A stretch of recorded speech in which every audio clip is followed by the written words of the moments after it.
నమస్తే. Welcome to Suman TV. రోజుకొక egg తినటం ఆరోగ్యానికి ఎంతో మేలు అని నిన్న మొన్నటి వరకు ప్రచారం జరుగుతూ వచ్చింది. బట్ ఇప్పుడు ఎగ్ తింటే క్యాన్సర్ వస్తుందని ప్రచారం కూడా జరుగుతుంది. ఇందులో వాస్తవం ఎంత? నిజానికి ఎగ్ అనేది వారంలో ఎన్ని రోజులు తీసుకోవాలి? ఎలా తీసుకోవాలి? ఎంత మోతాదులో తీసుకుంటే ఆరోగ్యానికి మేలు? ఈ విషయాలన్నీ కూడా డిస్కస్ చేసేద్దాం. మనతో పాటు ఉన్నారు senior neuro surgeon doctor Ranganathan garu from Prime hospital, Ameerpet. Hello sir. Hello. Sir, egg ఆరోగ్యానికి చాలా మంచిది. డెఫినెట్‌గా తీసుకోండి. ప్రోటీన్ అవసరం అని చెప్తూ ఉన్నారు. పిల్లలకు కూడా ఇవ్వమని అంటున్నారు. అవును. కానీ ఈ మధ్యన ఒక రీల్ అనేది చాలా సర్క్యులేట్ అయింది. ఎగ్ తింటే క్యాన్సర్ వస్తుందా అనేది. సో నిజానికి అందులో వాస్తవం ఎంత? ఇప్పుడు ఇక్కడ ఏమిటంటే ఈ ఎగ్గు క్యాన్సర్ అన్న మాటలకి ఒక చిన్న సామెత చెప్పుకుంటే ఫాల్స్‌హుడ్ ఫ్లైస్ అట. అంటే ఏంటి, అబద్ధాలు పుకార్లు తొందరగా అలా స్ప్రెడ్ తొందరగా అవుతాయి. గాల్లోకి ఎగిరిపోతాయట. ఆ తర్వాత నిజం అన్నది కమ్స్ లింపింగ్ స్లో, అంటే ఏదో కుంటుకుంటూ నిజం వస్తుందట. పుణ్యకాలం కాస్త ఇబ్బంది, అలా డ్యామేజ్ అంతా అయిపోతుంది. ఈ ఎగ్గు క్యాన్సర్ విషయం గురించి కూడా నిజానికి అదే జరిగింది. ఎవరో ఒక ఇన్ఫ్లుయెన్స్, ఈ మధ్యకాలం ఇన్ఫ్లుయెన్స్ వచ్చారండి ఫుడ్ మీద. అంటే ప్రజల తాలూకా మనోభావాలను ప్రభావితం చేయగలిగిన వ్యక్తులు, మాటకారితనంతో కానీ, చేతలతో కానీ, ఏదైతే ఇమేజెస్తో కానీ ఓ అని చెప్పించగలిగిన సామర్థ్యం ఉన్న వ్యక్తులు. అందులో ఎక్కడున్నారండి వాళ్ళు? ఫుడ్లో ఇన్ఫ్లుయెన్సెస్ వచ్చారు, హెల్త్ గురించి చెప్తారు, ఏదో ఎంతో జ్ఞానం ఇస్తూ ఉంటారు వాళ్ళు, ఎవరో డాక్టర్ గారు. మూడోది ఏంటంటే ఫైనాన్షియల్ ఇన్ఫ్లుయెన్స్, ఇన్ఫ్లుయెన్స్ అంటారు. అంటే ఇది మీరు కానీ కొనేస్తే, ఇది కానీ ఇది చేసినట్టయితే ఇన్ని కోట్లు ఫలానా వెంకయ్య సుబ్బారావు గారు ఇంత సంపాదించేశారని చెప్పి ఎంతమందో కోట్లు పోగొట్టుకుంటారు. ఈ ఇన్ఫ్లుయెన్సర్స్ తాలూకా ప్రభావం ఇంత సమాజం మీద ఈరోజు ఉంది ఈ మీడియా వల్ల. అదే జరిగింది ఈ ఎగ్ గురించి. ఒక మహానుభావుడు ఏం చెప్పాడు అంటే, ఒక పర్టికులర్ కంపెనీ, ఆ కంపెనీ పేరు చెప్పడం కూడా సమంజసం కాదు, ఈ కంపెనీ ఎగ్ తీసుకునేటట్టయితే దానివల్ల క్యాన్సర్ వస్తుంది. ఇప్పుడు ఎగ్ పూర్వాపరాలు తీసుకుంటే ఎగ్ అన్నది పవర్ హౌస్ ఆఫ్ ఎనర్జీ అంటారు. అంటే దానిలో ఉన్నంత ఎనర్జీ ఇంకా దేంట్లో లేదని. ఒక నార్మల్ సైజ్ ఎగ్ తీసుకుంటే 78 క్యాలరీస్ వస్తాయి ఎనర్జీ. ఎంత మంచి పోషక పదార్థం. దానిలో ఉండేటువంటి విటమిన్లు చూసుకుంటే ఏ, డి, ఈ, కే అని విటమిన్లు ఉన్నాయి. 9 ఎసెన్షియల్ అమైనో యాసిడ్స్ ఉన్నాయి అందులో. అదే కాకుండా ఏవైతే లవణాలు అంటాం, కొలిన్ అని, లెసిథిన్ అని, లేకపోతే జయాంతిన్ అని, ఇలాంటి ఏదైతే శరీరానికి అవసరమైన పోషక పదార్థాలన్నీ ఒక ఎగ్లో ఉన్నాయి. కొన్ని ఇబ్బందుల్లో మీరు అడిగారండి రోజుకు ఒక ఎగ్ అని. ఈ మధ్య కాలంలో అది పద్ధతి కాదేమో అని సైన్స్ చెప్తూ ఉంది. రోజుకి ఎగ్ కన్నా వారానికి 3 నుంచి 5 కోడిగుడ్లు తీసుకోవచ్చు. ఇది చిన్న పెద్దలో కూడా ఏదంటే లేదు. అదే కాకుండా కొంతమందిలో ఈ మధ్యన ఎగ్ తీసుకున్నట్టు, పర్టికులర్ ఎల్లు తీసుకున్నట్టయితే హార్ట్ అటాక్లు వస్తాయి అని, దాంట్లో విశ్లేషణలు స్టడీస్లో అది దానికి సంబంధం లేదు అని కూడా వాళ్ళు తెచ్చిపడేశారు. ఇంకోటి ఏమిటి అంటే పర్టికులర్గా జిమ్ చేస్తున్న వాళ్ళు ఓన్లీ ఎగ్ వైట్ మాత్రమే తినమని, ఇప్పుడు విశ్లేషణ బట్టి మాత్రం అది పెద్ద తేడా లేదు అని, ఏ విధంగానైనా కానీ ఎగ్ తీసుకోవచ్చు. ఇప్పుడు ఎగ్ ఇంకేమిటి, భారతదేశంలో చూసుకుంటే దగ్గర 25 బిలియన్ డాలర్స్ దాని తాలూకా ఏది ఆర్థిక ఉత్పత్తి జరుగుతుందని నమ్మండి. అంటే ఎంత దాని వాడకం జరుగుతుందో. ఒకప్పుడు 62 ఒక వ్యక్తికి సంవత్సరం పాటులో దగ్గర 62 కోడిగుడ్లు తీసుకునేప్పుడు వాడకం ఉండేదట. ఇప్పుడు 103. అన్నిట్లో ముందంజ వేసిన 2 రాష్ట్రాలు ఏంటి తెలుసా? తెలుగు రాష్ట్రాలు. ఆంధ్ర, తెలంగాణలో వాడుతున్నటువంటి కోడిగుడ్ల తాలూకు వాడకం భారతదేశంలో అన్ని రాష్ట్రాలను ఎదుగుమించి ఉంది. ఎందుకంటే ఆ పదార్థం లభ్యమవుతుంది. ఇక్కడ ఏవైతే ఉన్నాయో ఈ పౌల్ట్రీస్ చాలా లభ్యంగా ఉన్నాయి. దానివల్ల కోడిగుడ్లకు వాడకం కూడా ఎక్కువ జరిగింది. ఇందులో కూడా ఎగ్ తీసుకునేటప్పుడు నాటుకోడ్లు తీసుకోవాలా, లేకపోతే ఈ బాయిలర్లు కూడా తీసుకుంటే అసలు ఏమైనా ఉపయోగం ఉంటుందా లేదా? అది దాని గురించి నాకు తెలిసిన విశ్లేషణ ప్రకారం ఎక్కడ అది రాలేదు. మనకు తెలిసిందల్లా ఏమిటంటే, ఒక నార్మల్ కోడిగుడ్లో కానీ తీసుకోండి, ఒక మంచి కంపెనీ, ఒక స్టాండర్డ్ కంపెనీ తీసుకునేటట్టయితే దగ్గర 4 నుంచి 6 గ్రాముల ప్రోటీన్స్ అయితే దానిలో లభ్యంగా ఉంటుంది.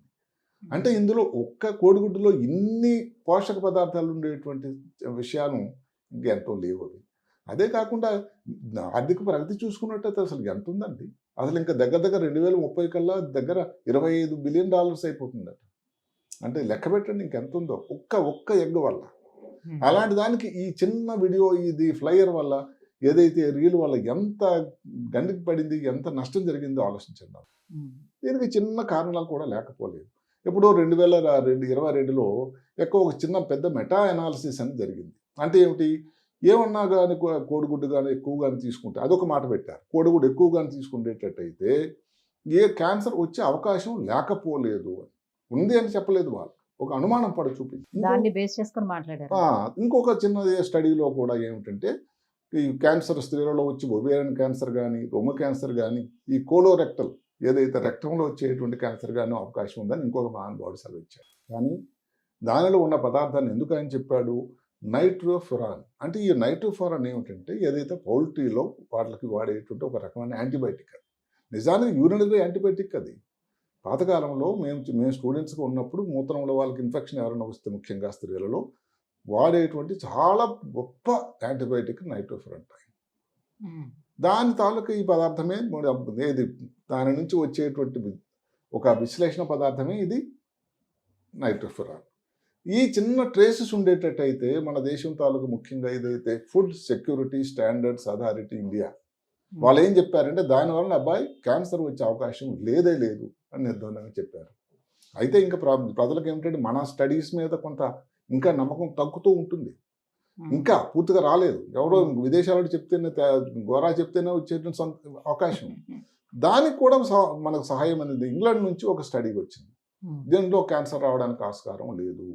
ఒక స్కోపియా స్టడీ అని ఒకటి వచ్చింది 2024. ఈ రెండింటిలో కూడా దీనివల్ల క్యాన్సర్ రావడానికి ఆస్కారం లేదు. అదే కాకుండా భారతదేశం ఏదైతే ఫుడ్ సేఫ్టీ స్టాండర్డ్ అథారిటీ వాళ్ళు ఏం చెప్పారంటే 1 మైక్రోగ్రామ్ కానీ శరీరంలో ఉంటే దానివల్ల ప్రమాదం లేదు. ఇక్కడ మళ్ళీ ఏదైతే బోడిగుడ్డుకు వెంట్రుకలు లాగేలాగా కొంతమంది ఈ అథారిటీని ఏదంటే వాళ్ళు క్రిటిసైజ్ చేస్తున్నారంటే మిగతా దేశాల్లో 0.5 మైక్రోగ్రామ్ ఉండగా మీరు అంటున్నారు కదా, మన దేశంలో 1 మిల్లీగ్రామ్ మీరు ఎట్లా ఇస్తున్నారు?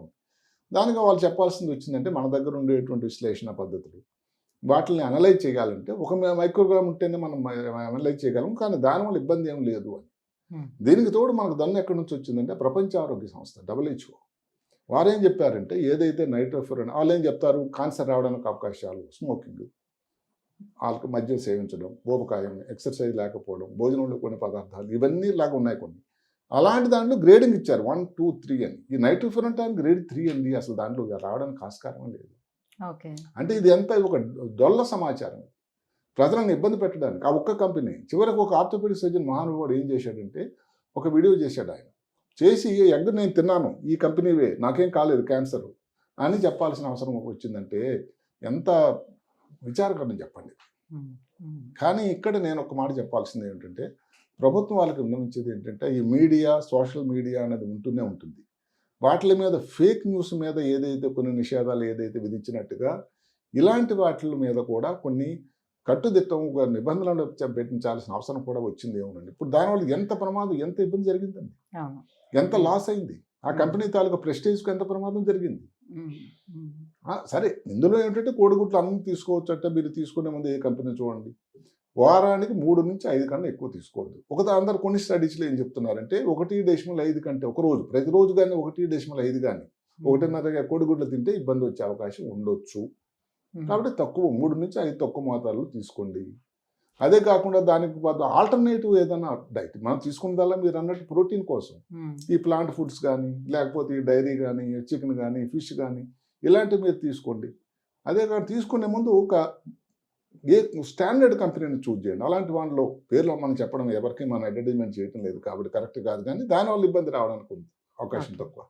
అదే కాకుండా కొన్ని అడ్వర్టైజ్మెంట్స్ ఉంటాయి, ఇది దీంట్లో ఆర్గానిక్ లేకపోతే జీరో యాంటీబయాటిక్ అని, అవన్నీ మీరు దానికి పించ్ ఆఫ్ సాల్ట్ దానికి మీరు కొంచెం ఆలోచించి తీసుకోండి. అంటే దానిలో ఎంత విశ్లేషణ ఉంది, దాంట్లో విశ్లేషణ లోపలికి వెళ్ళి ఆ లేబుల్ మీద రాసి ఉందా లేదా అని కూడా ఆలోచించాల్సింది. అవసరమైతే ఇంకెవరన్నా మీ డాక్టర్ గారిని సంప్రదించి లేనిపోయిన ఇబ్బందులు పోకుండా ఎంత మంచి పోషక పదార్థమైనటువంటి కోడిగుడ్డు దాని గురించి ఈ పుకారు రావడం అనేది ఏంటి సమంజసం అయితే కానే కాదు. ఈరోజు కూడా దానికి ఉన్నటువంటి పేరు ఏదైతే ఉందో పవర్ హౌస్ ఆఫ్ ఎనర్జీ ఈరోజు కూడా అంతే ఉంది. అందరూ సక్రంగాను తక్కువ మోతాదులో వాడి ఆరోగ్యంగా ఉన్నారు. Thank you sir. Thank you so much. నమస్కారం.